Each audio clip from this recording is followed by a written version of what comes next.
The following is a quick tutorial of the dashboard function of Fleetmatics and how I have found it to be most useful. First, start by clicking on the Dashboard tab. It brings up a 6-panel display. This particular display is of regional data, hence all of the vehicles displayed. If we want to go to more of a micro view, we can go up here to this Vehicle Groups, and in an earlier tutorial I showed you how to set up specific vehicle groups. I'm going to select South Florida vehicles. I'm also going to go to a longer time horizon of the last 5 working days. And the 6 panels refresh, and I have my 2 vehicles with the respective data for each one of those. Quickly, green is okay, yellow is cautionary, and red is something that we probably want to look a little bit closer at. So I'm going to click on this bar up here. It's going to bring up a second window, which is going to be a scorecard window. And within that scorecard, it's going to be specific to, in this case, Route 258 for the last 5 working days. It takes a moment to load.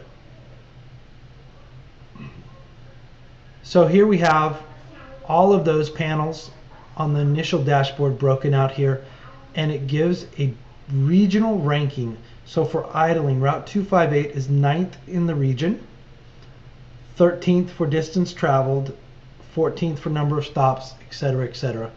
And then over here it gives you a specific graph for each one of the months in question. If I want to then switch, oh, by the way, this is a great thing to open up at a meeting and share with your TMs.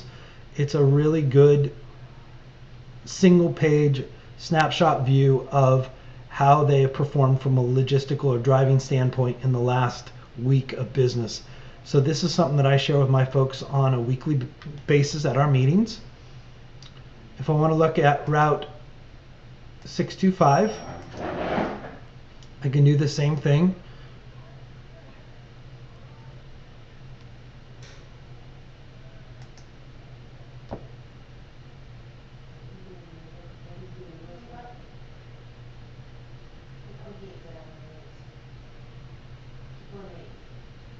And we can see Route 625 really has no red. We do have some yellow, which again I would share with the driver. Most notably is the speeding severity. We have 27 occurrences between 1 and 5 miles an hour over, 18 occurrences of 6 to 15 miles an hour. I can tell you this route does a lot of driving back and forth on the turnpike with a 70 mile an hour speed limit. So he's getting close or exceeding that 70. It looks like 32 times. It could be 71, 72 miles an hour, but he's exceeding that 70 mile an hour parameter by 32 times in the last 5 days. That is definitely something that I would want to caution him on and ask him to reform that behavior. So there we have a scorecard. Back to the 6-panel display. One more thing I'd like to show you is the trending function. The trending function, when you open it up, goes back into a regional view. And again, we'd want to select a more micro view. We'll take this 1 year drop down and change it to 3 months. And it's going to compare my 2 trucks together. But what I like about this is this function here. Select Florida for Florida, and I hit graph. It's going to put an industry benchmark for delivery drivers in Florida.